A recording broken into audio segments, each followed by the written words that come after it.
இயேசு கிறிஸ்துவின் நாமத்தினால வாழ்த்துகிறேன். இந்த நாளில் ஒரு வசனத்தை குறித்து நான் பேசலான் இருக்கேன். எல்லாம் தெரிஞ்ச வசனம் தான்.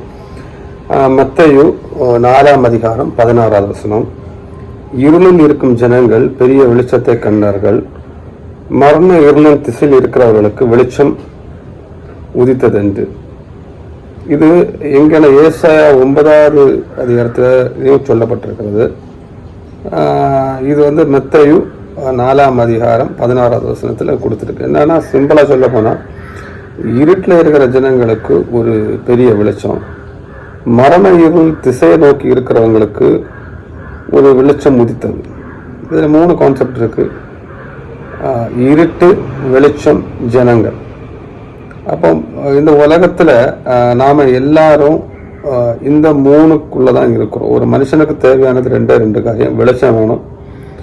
இன்னொன்று, ஏன் அந்த வெளிச்சம் வேணும்னா, எப்போவுமே ஒருத்தனால இருட்டில் ஒன்றும் செய்ய முடியாது. அதான் 2 மனுஷனுக்குள்ள ஒரு காரியம். அப்போ இதில் பைபிள் தீர்க்க தரிசனமாக உரைத்த காரியங்கள் புதிய ஏற்பாட்டில் எல்லாம் நிறைவேறினது. பழைய ஏற்பாடு நீங்கள் எடுத்தீங்கன்னா எல்லாமே தீர்க்க தரிசனங்களாக இருந்த காரியங்கள் புதிய ஏற்பாட்டில் நிறைவேறினது. இந்த வெளிச்சம்னு சொல்றத இயேசு கிறிஸ்துவை தான் குறிக்கிறது. இயேசு கிறிஸ்து ஒரு வசனத்தில் அழகா விடுது, நான் வெளிச்சமா இருக்கிறேன். அப்ப அவரு வெளிச்சமா இருக்கிறாரு. அந்த வெளிச்சத்துக்குள்ளாடி நாம நடக்கிறவரா இருந்துச்சுன்னா நமக்கு இருள் நம்மளை பற்றி கொள்ளாது. வெளிச்சமா இருக்கிற இயேசு கிறிஸ்துவை நாம் அறிந்து கொண்ட மாத்திரத்துல இருள் நம்ம விட்டு ஓடி போகும். இன்னும் ஆழமா சொல்ல போனா, இயேசு கிறிஸ்து வருவதற்கு முன்பாக எல்லாரும் இருளுக்கு உள்ளதான் இருந்தாங்க. இருள்னு சொல்ற நேரம் ஒரு டார்க்னஸ், நம்ம வாழ்க்கையில ஒரு இருட்டு, ஒரு சந்தோஷம் இல்லாமை, வியாதியா, ஒரு கவலை, துக்கம். இன்னும் ஸ்பிரிச்சுவல் லெவலில் பார்த்தீங்கன்னா நமக்கு வெளியே வர முடியாத சில சங்கிலியால் கட்டப்பட்ட அனுபவம். எக்ஸாம்பிள், நரகத்துக்கு போகிறதுக்கு ஏதுவான ஒரு வாழ்க்கை. ஏன்னா ரட்சிப்பு வர்றதுக்கு முன்னாடி நாம எல்லாம் எப்படி இருந்திருப்போம்னா, தேவன் தான் நமக்கு ரட்சிப்பை கொடுத்தாரு. அவர் ரத்தம் தான் ரட்சிப்பை கொடுத்தது. இன்னும் சொல்ல போனால், இயேசு கிறிஸ்து உள்ளாடி வந்தனால, இந்த உலகத்தில் வந்தனால நாம ரட்சிக்கப்பட்டோம். ரட்சிக்கப்பட்ட அந்த வெளிச்சம் நமக்கு உள்ளாடி இருக்கு. அந்த வெளிச்சம் உள்ளாடி இருக்கிறனால தான் எனக்கு ஒரு நித்திய ஜீவனை சுதந்திரிக்க முடிஞ்சது. அதுவரை நான் எதை நோக்கி இருந்தேன்னா, இருட்டின் பாதையை நோக்கி இருந்த நாட்கள். என்னோட ஆத்மா மரணத்துக்கு ஏதுவா இருந்தது, ஜீவனுக்கு ஏதுவா இல்லாம நரகத்துக்கு ஏதுவா இருந்தது. என்னுடைய வாழ்க்கை அழிவுக்கு நேராக இருந்த ஒரு நாட்கள் தான் இருட்டின் நாட்கள். அந்த இருட்டின் நாட்களா இருந்த எனக்கு ஒரு வெளிச்சத்தை பார்க்கும்படியாக தேவன் கிருபை செய்தது. எப்படின்னா, இயேசு கிறிஸ்துவை இந்த உலகத்துல மீட்பராக வந்ததுதான். அப்ப அது என்னுடைய வாழ்க்கையை மாற்றுறதுக்கு தருணமா இருந்துச்சு. இதுல இந்த வெளிச்சம் என்னுடைய இருளை போக்கி அந்த வெளிச்சம் நமக்கு உள்ளாடி வாசம் செய்து கொண்டிருக்கிறது. அப்ப இன்னும் ஆழமா சொல்ல போனா, அப்ப ரட்சிக்கப்படாதவங்களுக்கு உள்ளாடி என்ன இருக்குன்னு பாத்தீங்கன்னா, ஸ்டில் நவ் இருட்டு தான் இருக்கு. அப்ப இந்த இருட்டை கொண்டு நம்ம வாழ்க்கையை நடத்தி கொண்டு போனா ஒரு நாள் மரணம் நடக்கும். அந்த மரணத்துக்கு உள்ளாடி நம்ம செல்லும் பொழுது இந்த இருட்டு என்னை மறுபடியும் எங்க கொண்டு போய்விடும்னா, இருட்டுல தான் போகும். இருட்டுல உள்ளாடி இருக்கிறவங்க மரணப்பட்டாலும் அவனோட வாழ்க்கை இருட்டுக்குள்ளதான் போகும், மரணத்தின் அதிகாரத்துக்குள்ளதான் போகும். அதனால மரண இருளை நோக்கி இருக்கிற ஜனங்களுக்கு வெளிச்சம் உதித்ததுன்னு சொல்லியிருக்கு. அப்ப மரண இருளை நோக்கி இருக்கிறவங்களுக்கு ஒரு வாய்ப்பு எப்படி வருது? மரணத்திலிருந்து வெளியே வர்றதுக்கு, ஜீவனுக்குள்ளாடி போறதுக்கு வெளிச்சம். இந்த வெளிச்சம் எனக்கு உள்ளாடி இல்லைன்னா நான் ஜீவன் பெற்றுக்கொள்ள முடியாது. ஒளியில நடக்கிறவர்களாக இருக்க மாட்டோம். ஒருவரும் சேரக்கூடாத ஒளியில வாசம் செய்கிறது யாரு? பரிசுத்த தேவன். அந்த ஒளிக்குள்ளாடி நாம் போக முடியாது. அப்போ ஒளியில இருக்கிறவங்களுக்கு ஒரு நம்பிக்கை உண்டு, மரித்தால் நித்தியத்துக்குள்ளாடி என்றாகும். ஒளியில இல்லாதவங்களுக்கு அந்த நித்தியத்துக்குள்ள என்றாக முடியாது, மரணத்துக்குள்ளதான் அவங்க வாழ்க்கை முடிகிறதா இருக்கும். அப்படி இருக்கிற நேரம் இதுல நம்ம வெளியே வாரதுக்கு நாம என்ன பண்ணணும்? இயேசு கிறிஸ்து சொந்த ரட்சகராக ஏற்றெடுக்கணும். இதுவரை நம்ம எல்லாரும் கேட்ட வசனம்தான், கேட்ட சத்தியம்தான். நான் இதுக்கு ஆழத்துல இன்னும் போக விரும்புறேன். என்னன்னா, இந்த ஒளியை ஏற்றுக்கொண்டவர்கள் நாம என்ன பண்ணிக்கிட்டு இருக்கோம், அதான் ரொம்ப முக்கியம். அதான் நான் சொல்ல வந்த ஒரு சம்பவம். ஒளியை ஏற்றெடுத்தவர்கள், ரட்சிக்கப்பட்டவர்கள், இருளை அவங்க வாழ்க்கையிலிருந்து மாற்றினவர்கள், அவங்க குடும்பத்திலிருந்து மாற்றினவர்கள், தனிப்பட்ட இருதயத்திலிருந்து இருளை மாற்றினவர்கள். இந்த உலகத்துல நம்ம இருக்கிறோம், நாம என்ன பண்ணிட்டு இருக்கிறோம்? இந்த ஒளியை கொண்டு வந்தவர் இன்னொரு ஆளுக்கு வெளிச்சமா இருக்கிறாரு, இருக்கிற ஜனங்களுக்கு ஒளியா இருந்தாரு. அதே போல இயேசு கிறிஸ்துவை ஏற்றுக்கொண்டனா ஒளியை உள்ளாடி எடுத்திருக்கிறோம், பரிசுத்த ஆவியார் உள்ளாடி இருக்கிறாரு. அப்போ நான் என்ன பண்ணிட்டு இருக்கிறோம்? நம்ம இந்த உலகத்துல ஒளியை வைத்துக் கொண்டிருக்கிறோம், இந்த ஒளியை ஏற்றெடுத்தவர்களாக இருக்கிறோம். நாம என்ன பண்ணிட்டு இருக்கிறோம் சொல்றத நம்ம ஒரு நிமிஷம் கண்டிப்பா யோசிச்சாகணும். நம்ம சபையில இருக்கட்டும், நம்ம வேலை செய்கிற இடத்துல இருக்கட்டும், நம்ம குடும்ப வாழ்க்கையில இருக்கட்டும், குடும்பத்திலேயே இருக்கட்டும், நண்பர்கள் மத்தியில இருக்கட்டும், ஒளின்னு சொல்றது எப்பவுமே இருட்டா இருக்கிற இடத்துல அந்த ஒளியை நீங்க கொண்டு வந்தீங்கன்னா அது தனியா எப்படி தெரியும்? பிரகாசமா தெரியும். அந்த இருட்டுக்கு ஒரு வெளிச்சத்தை கொடுக்கறது தான் அந்த ஒளி. அப்படிப்பட்ட ஒளியான இயேசு கிறிஸ்துவை நம்ம உள்ளாடி வைத்திருக்கிறோம்னா நாம எங்க நின்னாலும் நம்ம ஒளி கொடுக்கறவங்களா இருக்கணும். ஒளின்னு சொல்ற இன்னொரு ஆளுக்கு பாதைக்கு வெளிச்சத்தை கொடுக்கிறவர்களாக இருக்கணும், தீபத்தை காட்டுகிறவர்களாக இருக்கணும். இன்னொரு ஆத்மாக்கி நாம் வழிகாட்டியாக இருக்கிறோமா? இன்னும் சொல்ல போனா ஒரு முன்மாதிரியா இருக்கிறோமா? இன்னும் நம்மளை பார்க்கிறவங்களுக்கு உள்ளாடி நம்மளை பார்க்கிறவங்க இவங்க கூட நாம இருக்கிற நேரம் இவங்களை போல நான் மாற முடியும், இவங்களை போல மாறணும், இவங்க சுபாவம் எனக்கு உள்ளாடி வரணும். இந்த சுபாவம் எப்படி வந்துச்சு? இவங்களுக்கு உள்ளாடி என்ன இருக்கு? யார் இவங்களுக்கு உள்ளாடி இருந்து இவ்வளவு காரியத்தை கேரக்டர் அழகா இருக்கிறது காரணம் என்ன? இயேசு கிறிஸ்துவை அறியத்தக்க வண்ணமாக நம்முடைய வாழ்க்கை ஒளியாக இருக்கிறதா?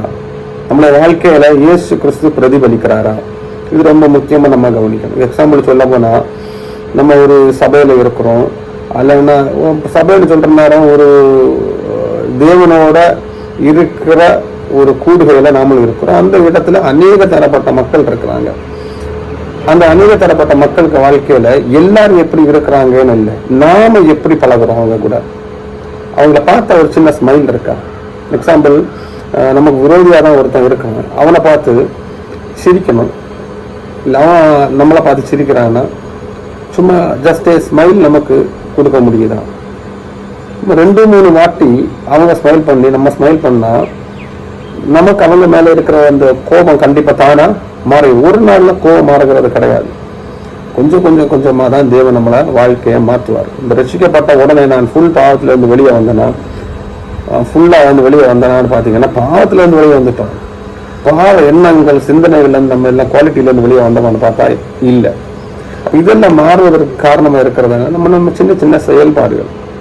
இயேசு கிறிஸ்து நமக்கு உள்ளாடி வந்துட்டாருன்னா நம்ம செய்ய வேண்டிய முதல் காரியம் என்னன்னா, அவருக்கு அன்புனால நம்ம நடத்தப்படுவோம். அவருக்கு அன்புல நடத்தப்படுறோம்னா இன்னொரு ஆளுக்கு ஒளியா இருக்கிறது தான் சாட்சி. இன்னொரு இருட்டுல இருக்கிறவங்களுக்கு நாம ஒளியா இருக்கிறோமா? இதுதான் தேவனுக்கு நம்ம செய்யற பெரிய சாட்சி. அந்த சாட்சி வந்து சமாதானத்துல இருக்கு, அன்புல இருக்கு. இன்னும் சொல்ல போனா கோபம் இல்லாம பேசுறது, என்ன சொன்னாலும் ஓகே நீங்க சொல்ற ரைட்டு அந்த மாதிரி சொல்லிட்டு போறது. இதெல்லாம் உண்மையில நான் என்ன சொல்லுவேன்னா, நம்ம வெளிச்சத்துல இருக்கிறோம்னுக்குள்ள அடையாளம். யாருக்கு இதை ப்ரூஃப் பண்ணி காட்டிட்டு இருக்கிறோம்? பிசாசுக்கு ப்ரூஃப் பண்ணி காட்டிட்டு இருக்கிறோம். இந்த மனுஷனுக்கு நம்ம யாருக்கும் ப்ரூஃப் பண்ண வேண்டிய தேவையே கிடையாது. நம்ம ரசிக்கப்பட்டிருக்கிறோம், நம்ம பாவத்துல மீட்கப்பட்டிருக்கிறோம், எனக்கு உள்ளாடி ஒளி இருக்கு. அதை வந்து வாலின்றா நான் உலகத்துக்கு காட்ட வேண்டிய தேவையே கிடையாது. நான் யாருக்கு முன்பாக பரிசுத்தமா இருக்க நினைக்கிறேனோ அவருக்கு முன்பாக நான் பரிசுத்தமா இருக்குமோ, இது யாருக்கு முன்பாக நான் சாட்சியா இருக்கிறேன்னா பிசாசுக்கு முன்பாக சாட்சியா இருக்கிறேன். என்ன சாட்சியா இருக்கிறேன்? இயேசு கிறிஸ்து எனக்கு உள்ளாடி இருக்கிறாரு, நான் அவரை தரிச்சிருக்கிறேன். இது இந்த உனக்க சேனைகளுக்கு முன்பாக நான் சாட்சியா இருக்கிறேன்னு சொல்ற ஒரு அனுபவம். நாம காரணம் எத்தனை பேர் இயேசு கிறிஸ்துக்கு உள்ளாடி வந்தாங்க? இயேசு கிறிஸ்து இந்த மரண திசையில இருக்கிறவங்களுக்கு எல்லாம் வெளிச்சத்தை கொடுத்தாரு.